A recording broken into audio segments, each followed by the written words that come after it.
Bonjour, vous écoutez Lifestyle, le podcast qui vous parle de l'actualité Microsoft, Xbox et de boîte mail. T'as pas lancé l'enregistrement. Qu'est-ce qui se passe?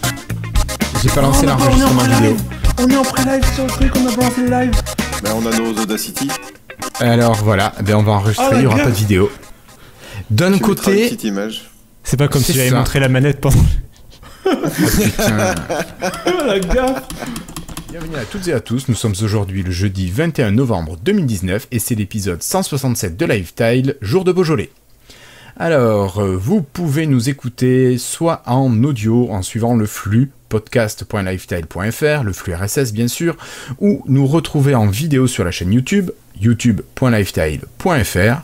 Sur la chaîne, je vous rappelle que vous pouvez retrouver les épisodes, mais vous pouvez trouver également la M-Story, l'histoire de Microsoft racontée grâce à notre camarade Flobo, accompagné généralement de Christophe et de moi-même, et nous avons enfin les tutos Lifestyle, donc toute une série de petits trucs et astuces pour mieux utiliser votre ordinateur.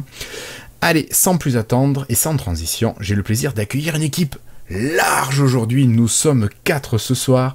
Alors, j'accueille en premier mon voisin, ou presque voisin, David, bonsoir. Salut les copains, bonsoir tout le monde. T'as préféré venir participer à Lifestyle plutôt que goûter le Beaujolais? Moi le Beaujolais, c'est très peu pour moi. D'accord. Non. Ok. J'aime bien le vin quoi. Le bon vin. À côté de toi, il y a notre camarade de Flobo. Salut Flobo. Je crois que t'as oublié ton micro. Et oui, j'ai coupé le micro, donc je l'oublie maintenant. Salut, ça va? Ça va. Et à côté de toi, il y a Cassim. Salut Cassim. Salut, bonjour, bonsoir, ça va. Tout va bien. Prêt à faire un nouvel épisode. Voilà, alors un épisode normalement qui est pas énorme, je veux dire au niveau actualité ça a été quand même assez calme, on a passé une grosse annonce au niveau Xbox la semaine dernière, et on en a parlé avec Florian la semaine dernière, Cassim, mais toi tu as suivi cette conférence, alors t'étais pas à Londres, hein, tu étais à Paris, t'as pu la suivre, je suis sûr, de manière très studieuse, et j'aimerais, si tu le veux bien, que tu nous rappelles un petit peu ce qui selon toi sont les informations les plus importantes à retenir de cette conférence de Microsoft à Londres à propos de Xbox. Hello, I'm Bill Gates. Hi, I'm Joe Belfiore from the Windows Phone team at Microsoft. Ouais, alors parce qu'ils ont vraiment fait, donc ils ont fait quand même une conférence, je crois, de 1h30, quelque chose comme ça, donc on va peut-être pas tout, tout résumer. Non, c'était la première fois. 2-3 grosses. C'est la première fois que déjà qu'ils faisaient une conférence, donc un Inside Xbox, comme ils en avaient fait déjà plusieurs, qui était vraiment intéressant à suivre, parce que les précédents, hors conférence E3 et compagnie, ils se perdaient un peu des fois dans leur style de présentation très américain, avec un peu sauce téléachat, et où tout est awesome, et tout le monde crie, et c'est un peu la fête tout le temps. Là, c'est un peu ridicule pour nous.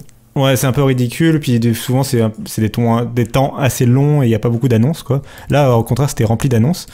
Donc la première chose dont je voulais parler, c'était xCloud. Ils ont annoncé que donc le service de cloud gaming là, qui est actuellement en preview dans certains pays dans le monde, ils ont annoncé qu'il arriverait en 2020 dans plus de pays, donc on imagine au début de l'année, puisque la sortie du service lui-même sera en 2020 aussi, plutôt vers la fin de l'année, j'imagine. Donc tout au long de l'année 2020, voilà, on va entendre parler de xCloud et le service va vraiment être lancé. D'accord. Ils en ont aussi profité pour annoncer que xCloud aujourd'hui, donc pour rappel, c'est disponible que sur Android et que sur smartphone. Ils ont annoncé que ça allait être adapté aux tablettes et aux PC sous Windows 10 dans le courant de l'année 2020 aussi. Et ils ont enfin annoncé que le service était étendu à 50 jeux en preview. Si je vous rappelais, quand j'avais fait mon retour, il n'y avait que quelques jeux, 5 jeux je crois. Oui. Maintenant il y en a 50 jeux, dont beaucoup de jeux du coup qui ne viennent pas de Microsoft. Il y a par exemple Tekken 7 ou Devil May Cry 5 par exemple. Donc beaucoup de jeux, beaucoup plus que par exemple Google Stadia dont la commercialisation a commencé. On sentait la petite... 12 jeux, c'est ça? 12 jeux, oui, pour Google. Ouais, 22 maintenant en fait, ils en ont ajouté 10 avec la panique générale qu'il y avait. Donc maintenant il y en a 22, mais ça reste rien à côté des 50 qui sont dans la bêta pourtant gratuite de xCloud de Microsoft. Ouais.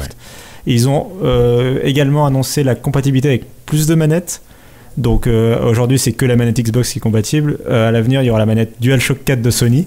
Alors quand ils l'ont annoncé, il y a eu des bouts dans la salle parce que les joueurs mais Xbox... c'est quand même un voilà. sacré pied de nez, quoi. Oui, c'est voilà. C'est énorme ça. Ouais. Et c'est bien vu de leur part, quoi. C'est probablement... Ah oui. La PlayStation 4 étant la console la plus populaire en ce moment, c'est probablement la manette la plus populaire par défaut. Bah oui. Ah non. Non, parce que les gens qui jouent à la Play, ils ont qu'un truc qu'ils envient à la Xbox, c'est la manette. Oui, mais du coup, bref, en tout cas, et du coup, les gens qui ont une PlayStation 4 et qui ont la manette PlayStation 4 pourront jouer à xCloud du coup sur leur smartphone. Ça, c'est bon, ça. Ouais. Et un autre accessoire qu'ils ont annoncé, c'est une manette Razer qui permet qui ressemble un peu à la Switch en fait. Enfin, c'est 2 clips que tu mets de chaque côté de ton smartphone et ça transforme ton smartphone un peu en simili Switch qui semble, je pense, un peu plus idéal pour jouer en mobilité que avoir ta grosse manette avec le smartphone clipsé par-dessus qui est un peu plus encombrant, quoi. Et puis on parlait de ça là, il y a 2 semaines, Cassim, d'une sorte de manette qui pourrait se plier et se mettre dans la poche. Là, ce que tu dis, le truc de Razer, c'est exactement ce genre de choses qui pourrait se passer. C'est exactement ça, et bon, ils vont continuer à travailler avec pour que d'autres manettes Bluetooth soient compatibles. Et les 2 derniers points sur xCloud, c'était que les jeux que les gens ont achetés sur le Xbox Store seront disponibles dans le service. Enfin, tu pourrais y avoir accès à partir du moment où tu as accès à la plateforme xCloud, et on y reviendra. Tu auras accès aux jeux que tu as achetés sur le Xbox Store. Tu n'auras pas besoin de les repayer. Et pareil pour le Game Pass, à partir du moment où tu as accès à la plateforme xCloud, ils annoncent que nous ajouterons également le jeu en streaming depuis le cloud au Xbox Game Pass. Donc théoriquement, voilà, les jeux Xbox Game Pass, on pourra y jouer depuis n'importe où grâce à xCloud. Ça veut pas dire, il y a eu un peu de confusion, ça veut pas forcément dire que xCloud est intégré gratuitement au Game Pass. Je pense qu'ils voient vraiment ça comme une sorte de 3e console. T'as le PC, t'as la Xbox et t'as xCloud à côté. Et t'as l'xCloud, ouais. S'il y a tout Xbox Pass dans xCloud, ça veut dire qu'il y a plus de 50 jeux. Ah, pas encore. Là c'est la arriver, preview, oui. il y a les 50 jeux. À terme, ils veulent que tous les jeux Xbox soient compatibles xCloud, en gros. Et ils annoncent que les développeurs n'ont pas besoin de retravailler leur code, donc normalement ça devrait se faire assez facilement. D'accord. D'où le fait que les jeux Game Pass seront compatibles xCloud à terme en 2020. Mais on ne sait pas par contre exactement quand même s'il va falloir payer pour xCloud, est-ce que ce sera un abonnement, est-ce que ce sera... Bon, on ne sait pas trop comment ça marche encore. Ouais. Donc là c'était un peu le gros morceau de XO19. Il y a quand même 2-3 autres choses que je voulais mentionner, puis après vous me dites si vous avez retenu d'autres trucs. Alors ils ont présenté 3 nouveaux jeux en fait. 2 par leur studio interne, c'est Everwild, c'est une sorte de jeu assez mystérieux pour l'instant qui est développé par Rare Software, c'est ceux qui ont fait Sea of Thieves avant. D'accord. Banjo et Kazooie et pas mal d'autres jeux à l'époque de Nintendo. Là c'est un nouveau jeu dans une ambiance que les gens trouvaient que ça ressemblait un peu à Breath of the Wild, c'est ambiance très nature en tout cas, très doux, poétique. Donc ça c'est leur nouveau jeu, on ne sait pas quand ça sort. Et le 2e nouveau jeu c'est Grounded, donc qui est un jeu de survie en mode chérie j'ai rétréci les gosses, puisque vous êtes à la 3e personne dans une sorte de jardin mais à l'échelle géante. Et donc vous avez des éléments qu'on retrouve dans un jardin, genre vous avez le jouet de votre enfant, je sais pas, qui traîne et du coup il fait 4 fois la taille. Je pensais au Minimoy, tout à fait, David.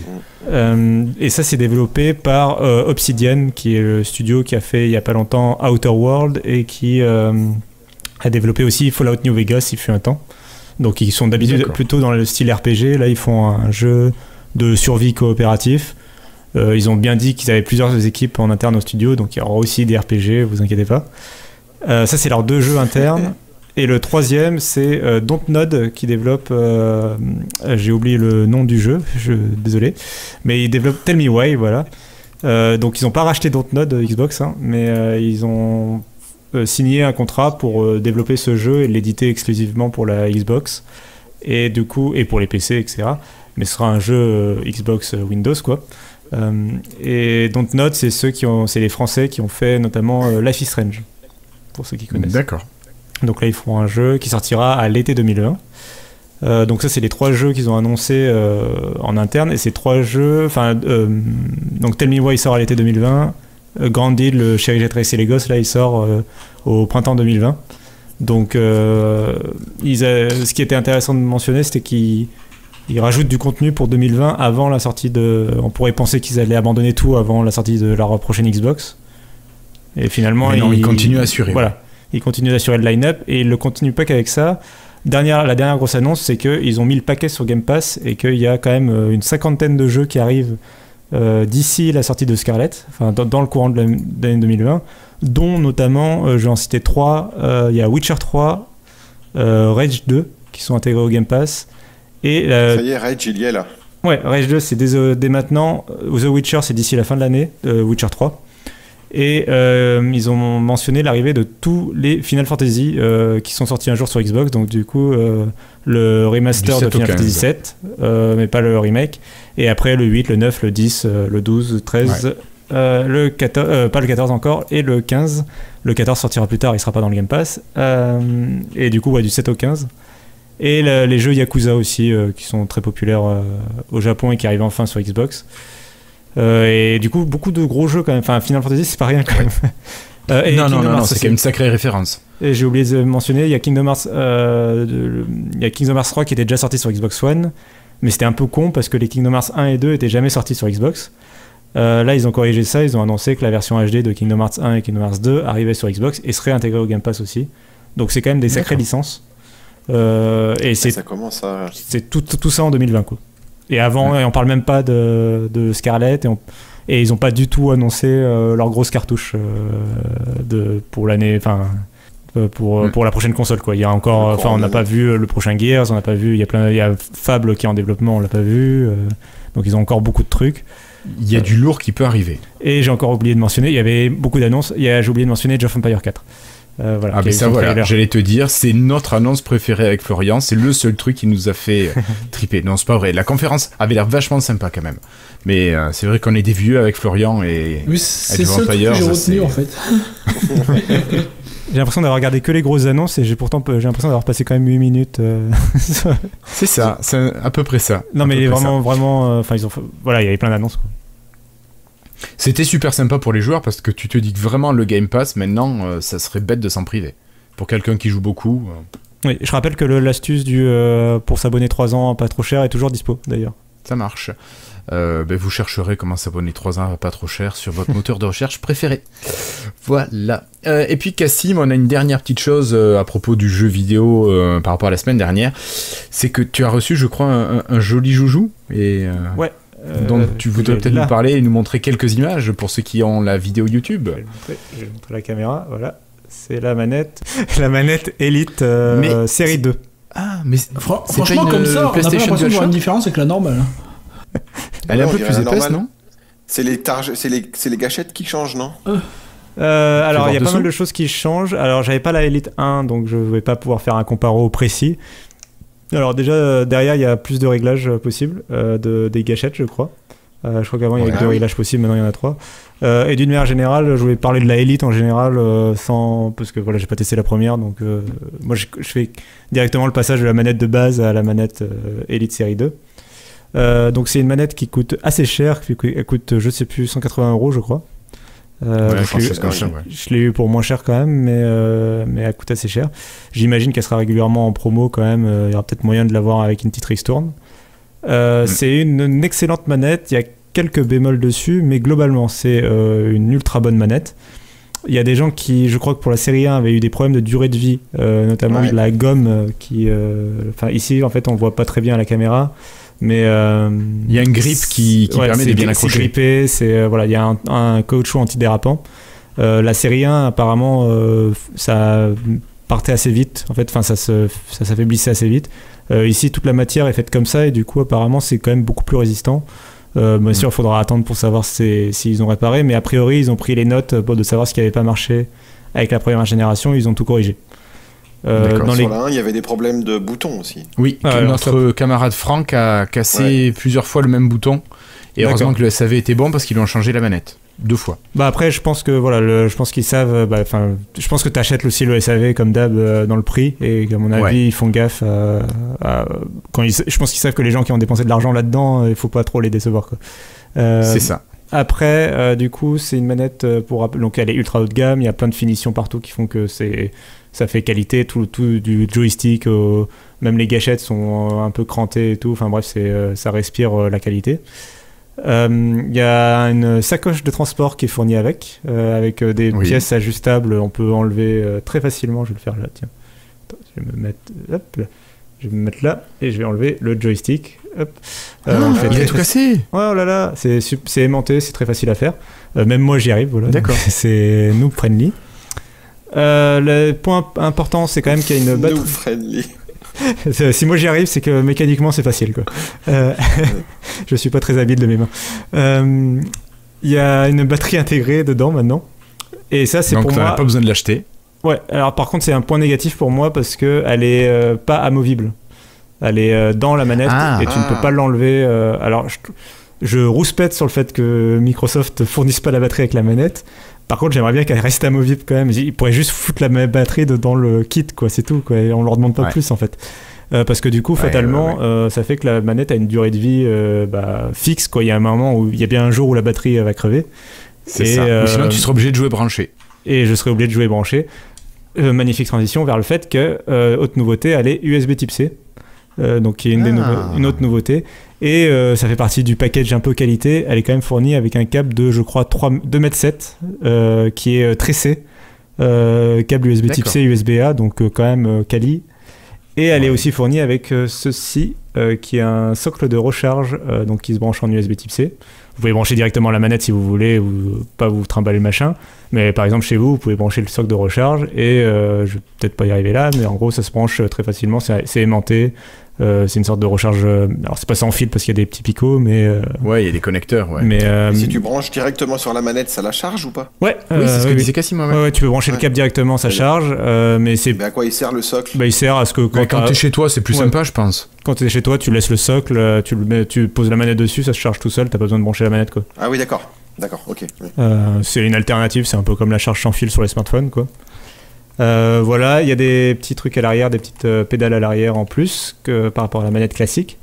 Et j'en viens à mon dernier point négatif, c'est le fait que pour configurer cette manette sur Windows, il y a une application qui est proposée par Microsoft qui s'appelle Accessoires Xbox, qui est, je trouve, pas forcément très bien foutue. Enfin, un manque de... ils auraient pu aller plus loin.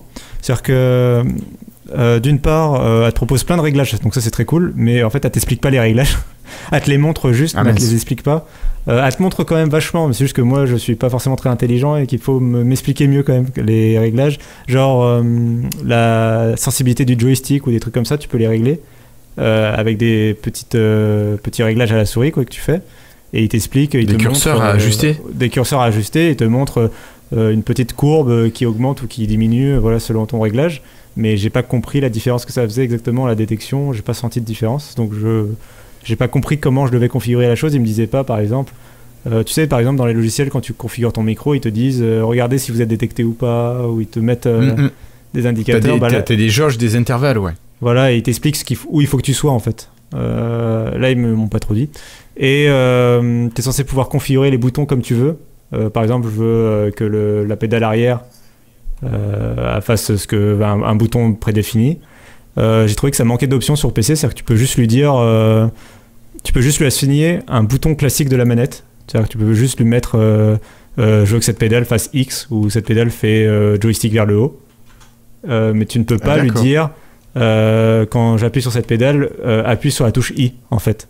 Ce qui serait vachement plus pratique sur PC, qui me permettrait par exemple d'avoir l'inventaire. Souvent I c'est la touche inventaire. Sur les jeux PC. Ou M pour la map. Voilà, ça permettrait de faire des macros et ce serait quand même super pratique, je trouve, dans les jeux PC. C'est dommage de ne pas l'avoir proposé, d'avoir une sorte de liste bloquée comme ça. Mais c'est vraiment des petits bémols. Globalement, et elle se salit un peu à cause du côté le caoutchouc, là, justement grippé. Elle prend assez facilement la poussière dans les interstices. Pareil pour les joysticks. Mais globalement, c'est une excellente manette et vraiment, si vous avez le budget, c'est typiquement le genre d'objet, vous mettez le prix, mais vous avez de la qualité pour le prix. C'est pas obligatoire, mais il y a un vrai gap. Et j'ai passé plus d'une semaine avec. Et donc j'ai passé plus d'une semaine sur la même batterie avec. Elle a une autonomie assez dingue. Et en repassant à la manette classique, j'ai vraiment senti la différence en arrière, quoi, en me disant ah quand même c'est moins bien. D'accord. Donc il y a une vraie différence quand même quand tu t'y habitues.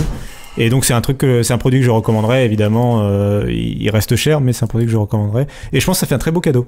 Voilà. D'accord. Ok, merci Moi, beaucoup. j'ai une petite question Ouais. sur les taquets qui sont derrière, en plus des manettes classiques. Ouais. Il faut les configurer obligatoirement par l'appli que tu disais à accessoires, ou dans chaque jeu, ils te proposent des trucs en plus, où tu peux jouer avec directement. J'ai pas vu de jeu. J'imagine qu'il y a peut-être des jeux Microsoft qui peuvent peut-être en tirer parti, type Forza, mais normalement là, de base, tu Tu peux pas les régler dans les paramètres du jeu, en fait. Non, c'est vraiment que ce soit sur Xbox ou sur PC, tu as vraiment quand tu cliques dessus, si tu as prédéfini que c'était X, faut à chaque fois passer par l'application Xbox. Et si tu as pu définir que ça faisait X, dans le jeu, il va le détecter comme un X en fait. Même quand tu es dans les paramètres de contrôle, tu dis voilà, bouger la vue, tu appuies sur la paddle, il va te dire tu as appuyé sur X parce que logiciellement, il pense que c'est la même touche. C'est juste des doublons en fait. C'est ça, ouais. Du coup, c'est ça qui me déçoit un peu, c'est que c'est des doublons et que tu peux pas dire une autre touche. Tu peux pas avoir des touches. Quand il y a un jeu qui est développé, il pourrait pas y avoir des fonctions nouvelles juste pour ceux qui ont la manette Elite, quoi. Donc, ça, je comprends tout à fait. C'est vraiment, pour moi, il faudrait juste qu'il y ait l'option, une option de macro de la part de Microsoft pour que tu dises ça fait telle combinaison de touches. Et les jeux qui ont déjà prévu, d'habitude, pour Tekken, ouais, c'est très bien pour Tekken. C'est ça, Mais ouais, voilà. Ok, merci beaucoup Cassim pour cette présentation et de la conférence Xbox 2019 et de cette manette qui fait envie quand même, je l'avoue, elle est fort intéressante. Allez, moi je vous propose de clôturer ce premier dossier et de passer aux news et rumeurs.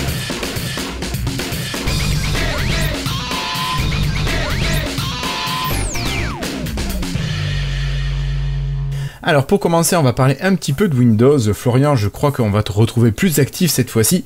Et on a vu arriver il y a quelques jours la dernière build en Insider Fast. Il n'y a plus de skip, désolé Florian, qui est en 19.028, quelque chose comme ça, et qui est surtout un gros pack de correctifs avant l'arrivée de la version définitive. Oui, d'accord, mais elle a rien de particulier, c'est pour ça que... Non, c'est juste pour dire qu'on se rapproche de la version définitive de Windows. Oui, d'accord, oui, mais comme à chaque build, il y en a une par semaine, mais voilà. Ouais, toujours il y a plus beaucoup de grandes nouveautés en ce moment, c'est toujours des correctifs en général. Du bug fixe, ouais. Des évolutions très mineures, bon... En général, maintenant, on a une seule grosse build tous les 6 mois qui a vraiment des grosses nouveautés, et le reste du temps, c'est des petites évolutions, et voilà, un autre signe que la sortie à l'approche, c'est que la build 19.025 est en version lente, dans la boucle lente. Donc ça montre bien oui, c'est vrai, ça. Que la stabilité est là. Oui, normalement. Bon, il n'y a pas grand-chose de plus à dire sur ces builds, donc bientôt, pour les release preview. On continue avec une petite info Microsoft, moi qui m'a bien plu cette fois-ci. C'est Microsoft qui annonce travailler sur la réalisation d'un moyen logiciel finalement de passer votre connexion et de choisir votre DNS via du HTTPS. Donc dit comme ça, peut-être que ça semble pas clair, mais finalement ça vous permet de ne pas passer par les DNS de votre fournisseur d'accès et de passer par n'importe quel DNS, alors peut-être ceux de Microsoft, peut-être qu'on pourra paramétrer les DNS par lesquels on veut passer, mais tout ça, votre fournisseur d'accès ne pourra plus avoir un impact sur le filtrage qui s'effectue sur votre ligne ADSL, parce que vous passez par du HTTPS, donc normalement... Là pour l'instant, ils disent juste qu'ils vont fournir l'option dans Windows, ce sera pas par défaut. Oui, enfin qu'ils y travaillent, je dis bien qu'ils y travaillent.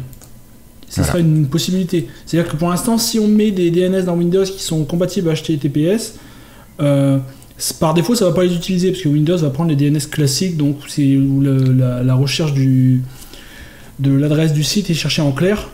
Et là, maintenant, par défaut, si le HTTPS est disponible, il va se mettre sur le HTTPS. Mais pour l'instant, si votre fournisseur reste avec des DNS classiques HTTP, ça continuera à utiliser les classiques, sauf si manuellement on va les changer.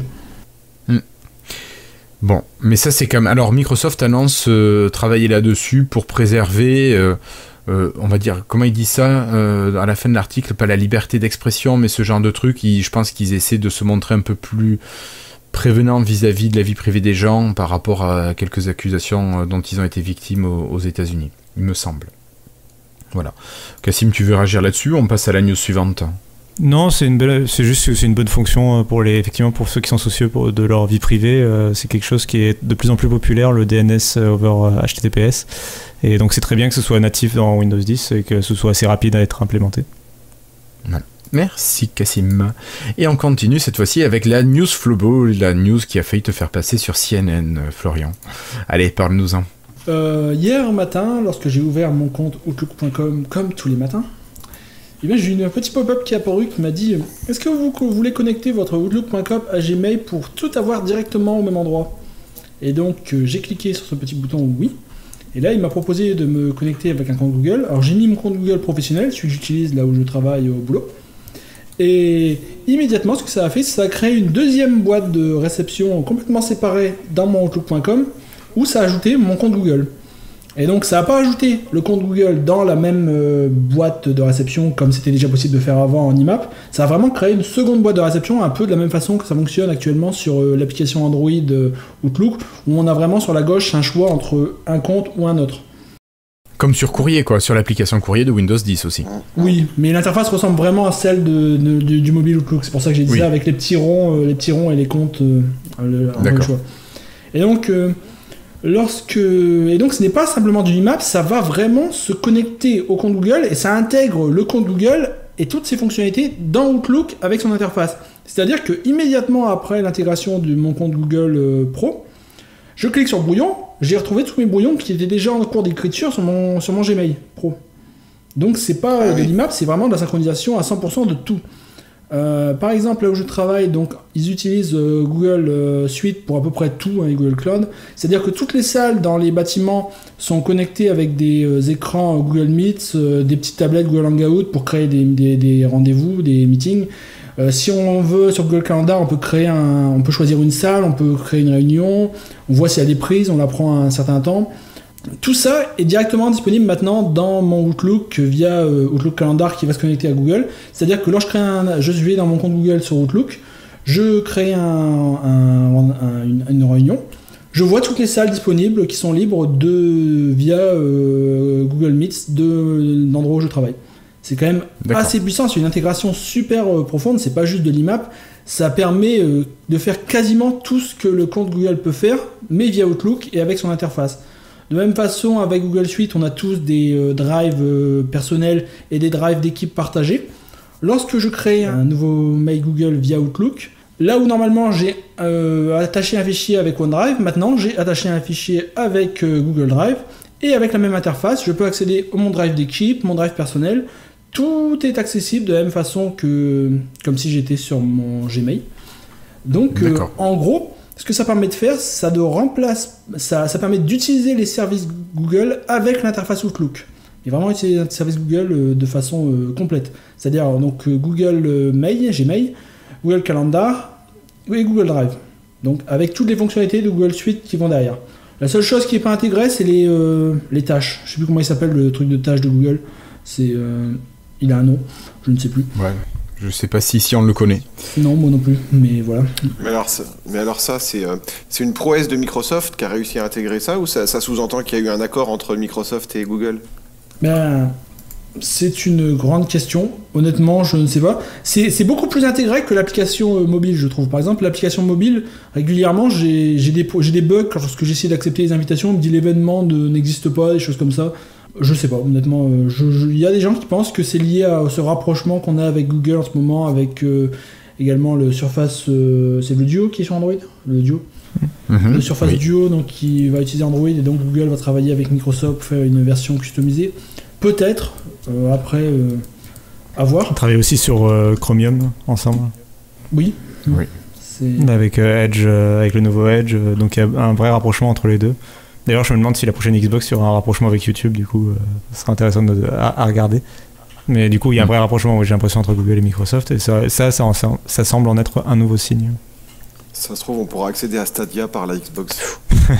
Oula. Faut peut-être pas pousser mes mères, pour Au-delà de Google, j'ai envie de dire que c'est un peu la première étape pour faire de Outlook.com, donc la version web de Outlook, un vrai Outlook dans le sens client mail.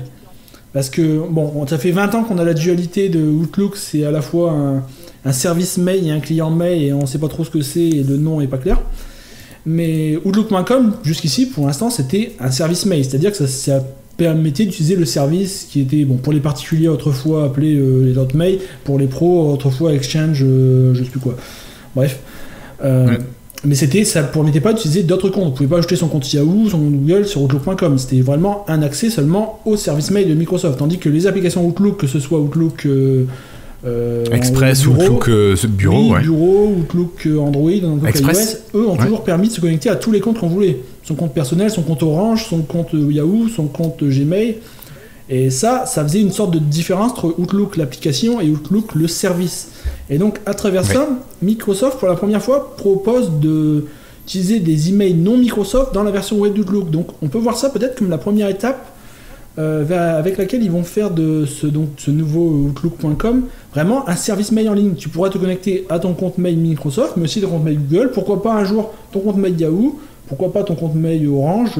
On peut imaginer plein de choses. Et ce que je remarque, moi, par exemple, c'est que lorsque je clique sur mon mail Outlook classique, à gauche, j'ai mon choix entre les deux, Outlook et mon mail Microsoft, on va dire, et mon Gmail. Donc, lorsque je clique sur le Outlook classique, le Outlook Microsoft, j'ai un petit dans la barre d'adresse, /0. Dans le Gmail, c'est /1.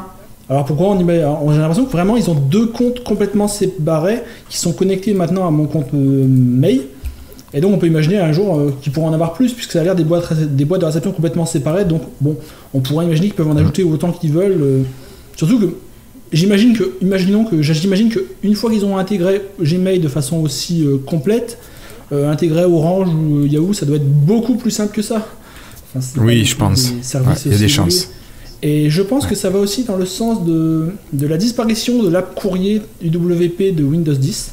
Parce qu'on a déjà pour l'instant, je ne sais pas si vous savez encore, mais l'app courrier et calendrier de Windows 10, c'est encore des UWP. Oui. L'app calendrier est en train d'être remplacée. Il y a une bêta qui la remplace par une PWA, une web app, progressive web app, qui elle pourra se connecter à plusieurs comptes en ligne. Et ce nouveau Outlook pourrait être la base de la PWA qui remplacerait l'app courrier à long terme. Parce que moi, j'ai envie de dire, l'app courrier, je m'en sers quasiment plus de nos jours, puisque ça fait 2 ans qu'il y a beaucoup plus de fonctionnalités sur la version web que sur l'app courrier. Par exemple, un truc tout bête, mais sur le Outlook web actuel, lorsque je reçois un email important ou que je veux balancer dans OneNote, j'ai un petit bouton envoyer sur OneNote. C'est le genre de truc qu'il n'y a pas du tout sur l'app courrier. Sur courrier, c'est très, vrai. Très basique de nos jours. Et elle est même moins intégrée, j'ai envie de dire, que ce qu'elle était au début sur Windows 8, ce qui est vraiment un peu dommage. Et elle est un petit peu à l'abandon depuis un bon moment. Donc je pense que peut-être cette PWA, cette app sera à la base d'une PWA qui deviendra la future app Outlook basique de Windows. C'est pas impossible. Ok, merci beaucoup Florian. Je pensais pas qu'on parle autant de cette application Outlook. Bon, ma foi. Rapidement, juste des précisions par rapport à Edge version Chromium. D'ailleurs, Cassim, est-ce que tu sais comment on doit l'appeler ce logiciel? On continue à l'appeler Edge tout simplement? Ouais, donc ça a été officialisé que il s'appelle Microsoft Edge, comme ça. Et l'ancien Microsoft Edge, celui qu'on utilisait depuis le début de Windows 10, s'appelle maintenant Microsoft Edge Legacy, je crois. D'accord. Donc la version Chromium. Bon, après, je pense qu'on va continuer pendant 1 an à dire la version Chromium, puis au bout d'un moment, on arrêtera de faire précision quand les gens seront habitués, je pense. Ok, ou le Edge moderne. Bon, on avait dit pas mal de choses la semaine dernière sur cette dernière version de Edge, on a parlé de date de sortie et compagnie. Petite chose qu'on avait oublié de signaler, c'est que normalement, ce Edge devrait sortir sur Linux également. Microsoft aime Linux, nous a dit Satya Nadella, et c'est une chose qu'il ne fallait pas oublier. Donc, si vous souhaitez utiliser Edge sur Linux, ça va être possible. Alors, je crois qu'il n'est pas encore disponible, Cassim. Non, je crois pas. Mais ça devrait pas tarder. Hein. Je pense que début 2020, ça devrait sortir comme le reste. Il y a la version aussi Surface Pro X qui est sortie qui avait été annoncée, mais qui est sortie en bêta, là, ça y est, qui est disponible pour les quelques personnes qui achèteront une Surface Pro X avec processeur ARM. Et on a vu, ouais. Et regardant sur le net français, j'ai pas vu de personnes qui disaient qu'il fallait acheter cette Surface Pro X. Plutôt, les gens avaient l'air de dire attendez, c'est pas encore le moment, il n'y a pas de choses qui fonctionnent correctement dessus. Enfin, pas encore assez. Allez, on continue cette fois-ci. Florian, je te redonne la parole. Je crois que Cortana sur les mobiles, c'est fini. Cortana, c'est fini. Oui, Cortana, ça a jamais vraiment commencé sur les mobiles, j'ai envie de dire, hein, malheureusement. C'est sur Windows Phone. Cortana sur Windows Mobile avait été lancé dans plusieurs marchés. Bon, ça n'avait jamais vraiment évolué. Bon, c'était Windows Mobile, malheureusement. Sur Android, il l'avait lancé dans très peu de marchés, je crois, principalement des marchés anglophones. Il y avait le Canada, UK, Australie, et puis peut-être la Chine, je crois. Bref, c'était à peu près tout. Et les gens dans la plupart de ces marchés qui avaient l'application Cortana Mobile ont eu une notification, dont moi, parce que mon téléphone était en anglais UK. Mais j'ai reçu une notification comme quoi Cortana, dans ce pays, donc UK, arrêtera de fonctionner en janvier 2020. Donc voilà, ça restera seulement sur mobile pour les États-Unis. Alors bon, voilà, je pense qu'il n'y a pas grand-chose de plus à dire. Non, c'est bon. C'est la fin. C'est la fin. Voilà. Bon, allez, cette fois-ci, on va utiliser un produit qui n'a pas forcément besoin de Cortana, c'est Office sur Android. Alors, je sais pas si ici, vous avez installé Office sur Android, la nouvelle version. Alors, on a Florian qui l'a installé. Cassim, tu l'as testé ?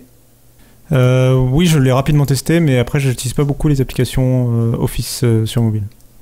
D'accord. Et toi, David, tu as entendu parler que la nouvelle version d'Office pour Android était arrivée ? Non, enfin, moi, quand je me contente d'ouvrir des Word, en fait... Donc j'ai pas vu vraiment de différence, je sais pas si elle a été mise à jour. Oui, alors c'est une version, je vous parle de la version qui est encore en bêta, vous pouvez pas la télécharger directement sur le Play Store. Ah bah non alors. Non, et alors il faut s'inscrire, c'est très facile, hein. J'ai fait ça en 2 minutes hier soir, avant-hier, bref on s'en fiche.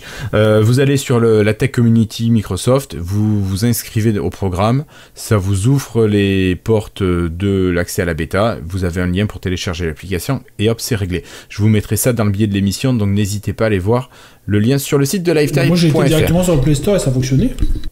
Non, moi j'y suis allé, je l'ai essayé, je l'ai pas trouvé comme ça. Peut-être que tu faisais déjà partie du groupe. Je l'ai fait le jour où c'est sorti, moi. Le jour où c'est sorti, la nuit, il y a eu le lien qui passe sur Twitter, je l'ai installé en 3 secondes. Voilà. Ouais, d'accord. Mais si tu fais partie du groupe des Tech Community Beta, t'avais déjà accès à cette application. Moi qui n'en faisais pas partie, j'ai dû m'inscrire au groupe pour avoir accès à la bêta. D'accord, bah tu mettras le lien comme ça. Voilà. Oui, je mettrai le lien. C'est expliqué directement sur les sites de Microsoft, donc c'est complètement officiel. Et moi, ce que j'aime bien dans cette application, c'est qu'elle reprend un petit peu. Elle reprend Word, elle reprend Excel, elle reprend Office Lens aussi, parce que vous pouvez directement faire de l'OCR avec votre téléphone. Vous mettez votre téléphone au-dessus de votre feuille, ça va vous faire de l'OCR texte si vous utilisez Word, ça va vous scanner de l'OCR tableau si vous utilisez Excel. C'est quand même vachement intéressant, je trouve. Et bien sûr, ça vous numérise tout ça dans les différents formats, Word, Excel, PDF, ce que vous voulez. Donc c'est pas non plus révolutionnaire, mais ça va mettre ensemble toutes les applications Microsoft qu'on avait de manière dispatchée. Donc je pense que on va voir disparaître peut-être les autres. Je sais pas ce que t'en penses, Cassim, toi qui connais mieux l'écosystème Android que moi. Je pense que t'as tout à fait raison, mais c'est intéressant de voir leur mouvement. Avant, il y a longtemps, c'était une application unifiée. Maintenant, on est repassé par 4 applications et là, on repasse à une application unifiée. C'est les expérimentations de Microsoft. Je pense que c'est plus dommage complémentaire qu'autre chose. Je pense pas qu'ils vont supprimer les applications simples. Je sais pas. Parce que si on ouvre un document par exemple, avec Word dans cette application-là, il y a moins de fonctions. Hein. C'est une version un peu plus light que le Word de côté. Bon. Ok. D'accord, mais bon après, peut-être que c'est une version suffisante de Word sur un mobile, je sais pas, je pose la question comme ça et je la laisse là sans attendre forcément de réponse. Allez, je vous propose, on a déjà 40 minutes d'enregistrement quasiment, de passer à la partie Xbox. Et cette fois-ci, Cassim, pour vous dire que le Xbox Play Anywhere existera aussi sur Scarlett. T'en as entendu parler de ça ? Oui, c'est encore à cause après l'événement XO19, en fait, ils ont fait toute une série d'interviews, les patrons de Xbox, dont Phil Spencer, le grand patron de Xbox. Et donc, il a annoncé pendant une interview que les jeux compatibles, donc les jeux du service Xbox Play Anywhere intégreront Scarlett. Pour rappel, le Xbox Play Anywhere, c'est la possibilité quand on achète un jeu qui participe au programme, les jeux que tu achètes par exemple sur Xbox, tu les as automatiquement sur ton PC, ou vice versa, le jeu que tu achètes sur ton PC, tu l'as directement sur ta Xbox à partir du moment où tu l'as acheté en dématérialisé dans l'écosystème Microsoft. Voilà. Donc du coup ça veut dire que les jeux, par exemple un jeu Scarlett, on pourra l'acheter sur PC et l'avoir gratuitement sur sa Scarlett. Au contraire, acheter un jeu sur Scarlett, on l'aura gratuitement sur PC. Voilà. Puis ce qui est sympa, c'est que si ce jeu il est déjà dans le Xbox Play Anywhere, que tu l'as sur ta Xbox One, tu l'auras sur ta Scarlett aussi, ça marchera. Ouais. Bon, après, normalement, elle était rétrocompatible, donc c'est pas non plus une grande nouveauté, mais bon. Ouais, c'est intéressant. Sinon, une petite information qui a été aussi annoncée, je crois, dans les petites conférences autour du XO19, c'est que lorsque vous jouez, vous avez vos amis qui peuvent jouer à certains jeux, et vous allez avoir des notifications qui vont vous proposer soit de télécharger le jeu, soit d'acheter le jeu auquel jouent vos amis.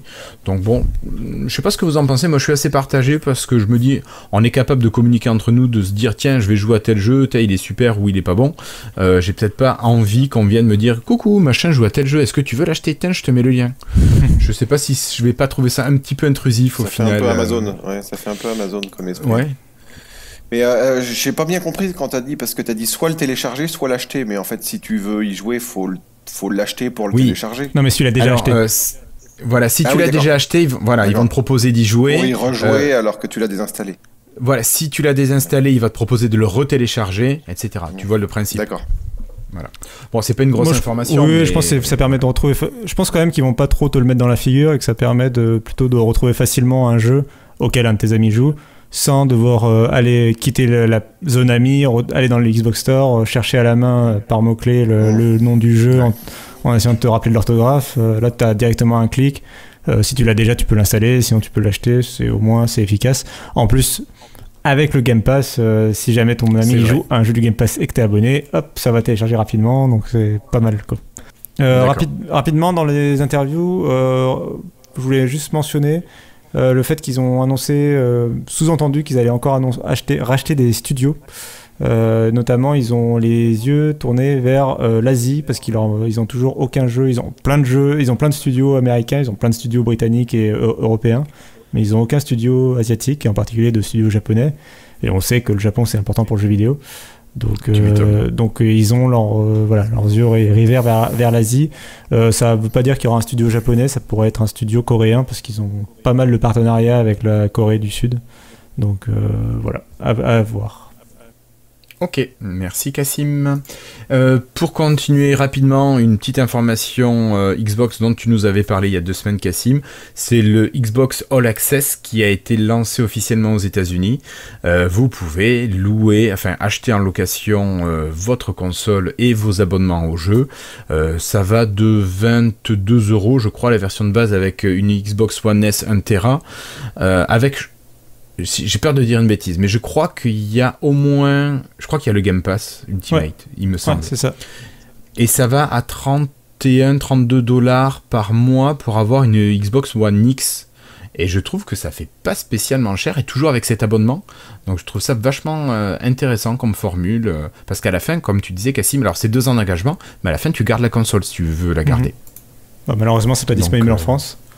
Mais effectivement, sur le papier, ça reste une offre intéressante. Moi, ce que j'attends, c'est de savoir s'ils vont la lancer. Enfin, je trouverais ça très intelligent de leur part de le lancer avec la Scarlett l'an prochain, enfin de façon plus mondiale. Ouais. Bien sûr, de proposer la console au prix fort si tu as envie de l'acheter d'un coup et de pas t'engager, etc. Mais si tu veux faire ce choix-là, de pouvoir passer par cette option-là, ce qui quand même adoucit énormément le prix d'achat de la console, du coup. Tu m'étonnes, surtout si tu veux l'avoir dès le premier jour. Et quand tu cumules les mois d'abonnement, ça dépasse pas beaucoup si tu l'avais acheté en 2 ans? Non, c'est raisonnable. Parce qu'il y a le prix de l'abonnement aussi à prendre en compte le prix du Xbox Game Pass Ultimate et compagnie, donc c'est raisonnable comme prix. C'est pas, il t'arnaque pas, tu payes pas 3 fois le prix de ta console. C'est pas comme les téléphones, quoi. C'est pas comme les téléphones. Avec les opérateurs.